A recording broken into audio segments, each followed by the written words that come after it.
Hi, this is Dalia at Impeccabilities, and I'm going to show you what you can do in order to change the color of a different section while working with wilcom. So the first thing you're going to do is go ahead and select what you are going to change.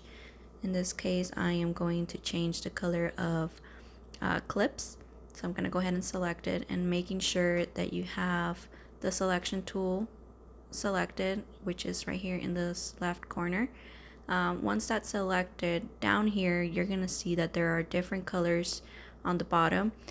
Go ahead and just choose one of those in order to change the color of the thread for this certain project. So once you send it over to the sewing machine, you're going to be able to select a different color for that section.